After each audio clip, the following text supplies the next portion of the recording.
Le bija fa ke le dambo ya kula iwe mais dès kana go si fidé loa ali prete kadi de ali prete yo ya clavo la di poa mais ja wile mais tong mais c'est fini quand le ja oui de la clavo la di poa tara du ya tara du fine ya tara da sine ya. La 6e édition du Phare Pèlerinage 2024 s'est déroulée dans la commune de Savè, organisée par le patriarche Dag Pagor et sous son autorité. Les cérémonies de cet événement coordonné par le dignitaire Afomaso Dankpon Bokono Douyon ont débuté le vendredi 13 décembre 2024 au quartier Zongo. La première cérémonie faite est appelée Ali Flonflon, qui est une cérémonie d'ouverture de bonne voie pour les pèlerins qui viendront de plusieurs horizons.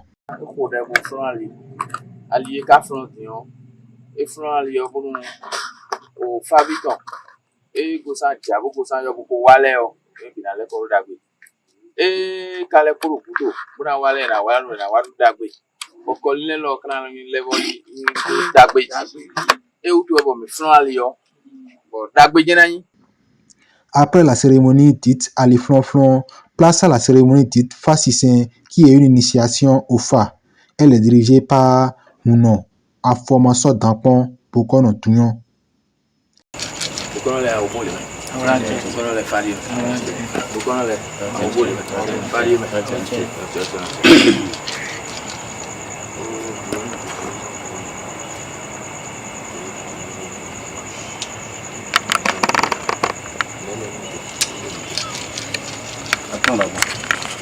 Les deux premières cérémonies terminées ont fait place à une consultation appelée Feyiyi, faite en faveur des adeptes initiés ou non.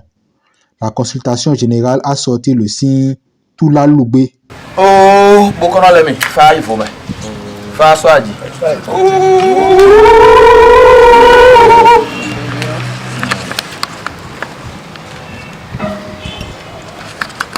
C'est tout la clèvo.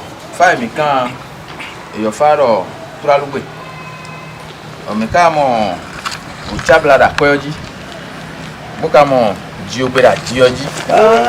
O fa il faut.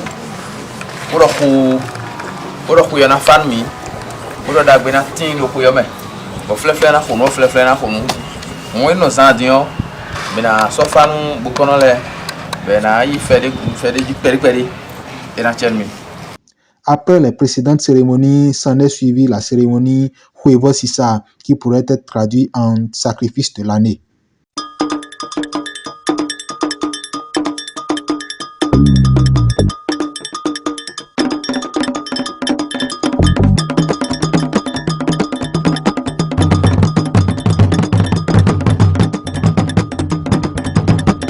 Afula le paladwa, Ajamila gara fula le palo, Ajamila. afula le paladwa, Ajamila gara fula le palo, Ajamila. afula le pona sumela ki agara afula le paladwa, Ajamila. afula le pona sumela gle gara afula le paladwa, Ajamila. afula le pona sumela ki agara afula le paladwa, Ajamila. afula le pona sumela ki akongra afula le paladwa, Ajamila. afula le paladwa. Ajamila gara fula le palo, Quel combat s'est produit au vieux temps, le vieux Kelekbeke et le vieux sont un nom, deux hommes ennemis, rivaux de la même femme, se sont donné rendez-vous pour livrer un combat mystérieux. Tu me tues, tu prends, je te tue, je prends. Akumi Anayi, Moué Anayi, Osira Oukasene, Djokomina Kwere. Le jour arriva, rendez-vous respecté. Voici Azon un homme, dans sa tenue mystérieuse. Kelekbeke aussi, Azon Sokwe. C'est la plus des incantations, c'est la plus des incantations, c'est la plus des incantations. Enale bulo nale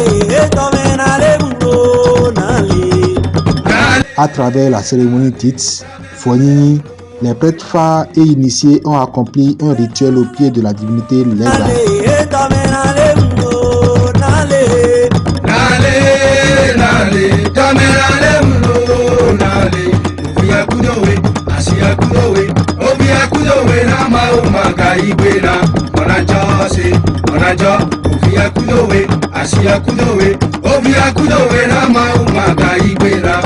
Tous munis de lampions dans la nuit profonde, la cérémonie à Gbanyi s'est faite.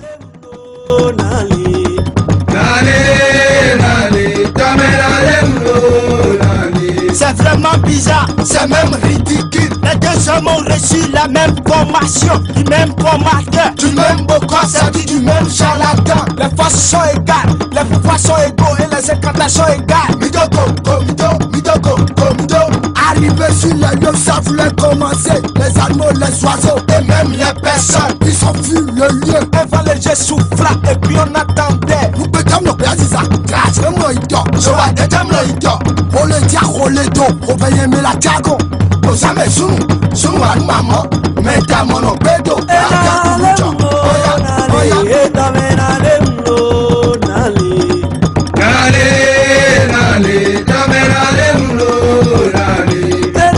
Une autre étape est le Falilé, une cérémonie faite sous le prêtre de phare Bokono Douyon.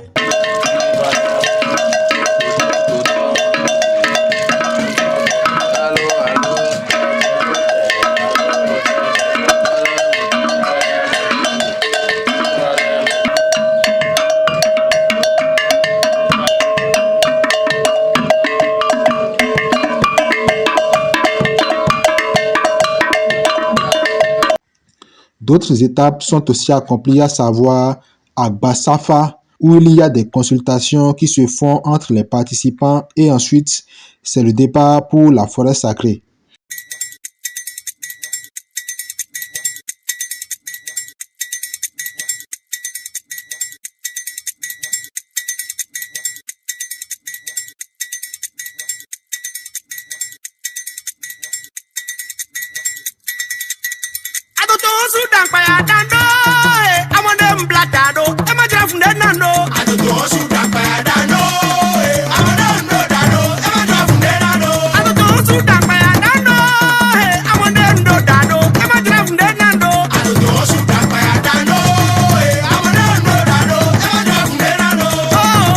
Après les cérémonies effectuées dans la forêt sacrée, c'est le retour à la maison.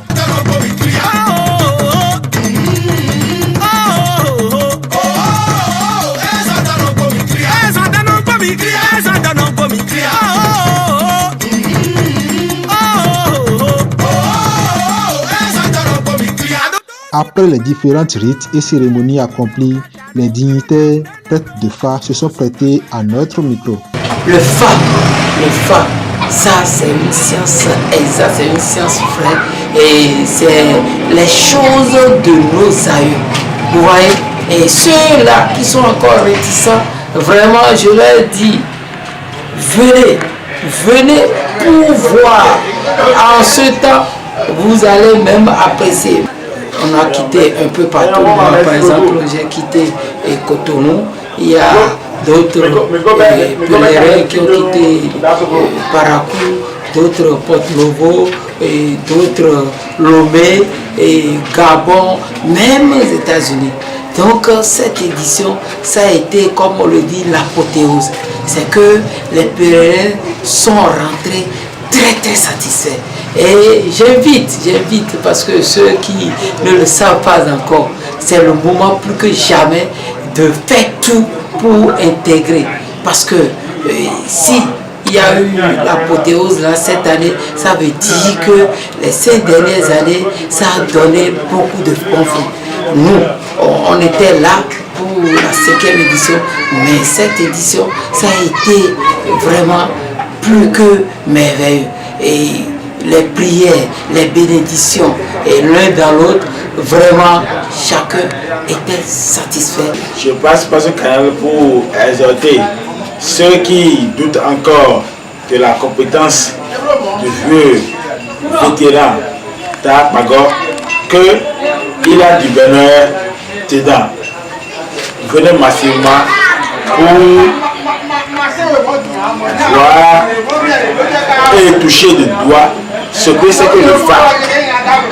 Le phare pèlerinage n'est rien d'autre que une cérémonie qui nous enlève des mauvais sorts. J'exhorte. Phare pèlerinage au Minamoro au Amisanoleo et le pèlerinage est tombé dans le aussi.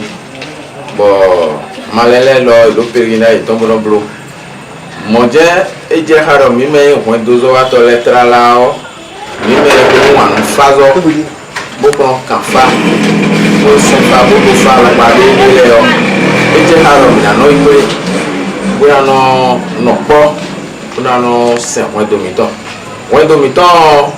e wa nu taji mi na ko do no mi ko office à Saint-Andier 13 14 15 o mi lo fa pèlerinage yi lo kon do sabe 5 bandi ko mo je mi kono bro pour le pot mais on béton j'ai pour le pot mais on béton et bédion et ouais mais le fifo et bé vodumbe au 15 décembre 2024 mais le fifo au mi ka fo béton et gosse fidé là et pour le coller ouais au mi bien ali dagbeni bon nous on te ka nous dagbeni mais on et non son bon au pour wo mi non le bon pour vo mi non ça pour gba mi non yin bon nous nous teme bon mino blole o esu mino yache ache yi ali bio ali fron nous ne le bio yesu we bon mino blo bon me de me o ko don de dia o tun me de we ayin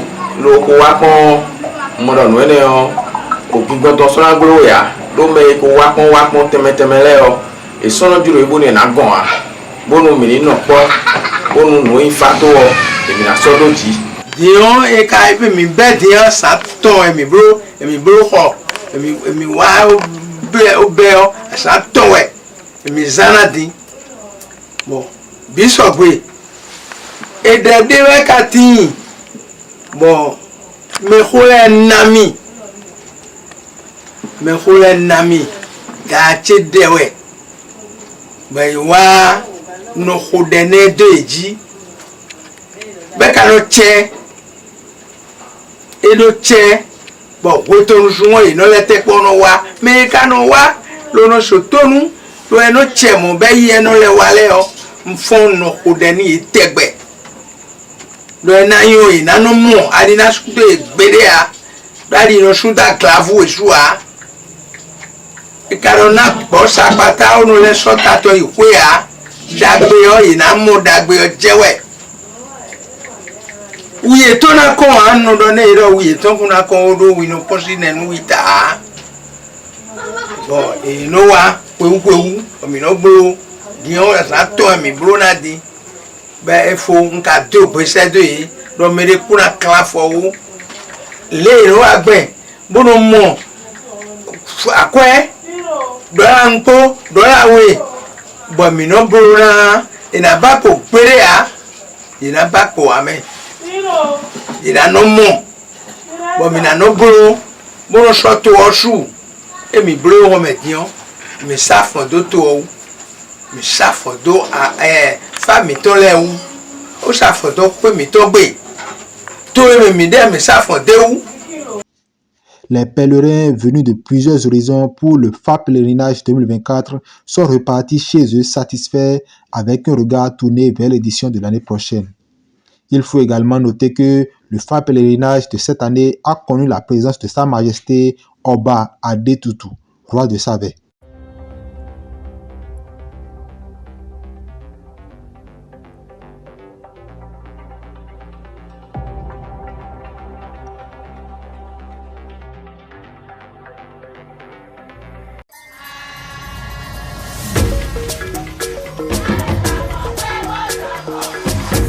Go,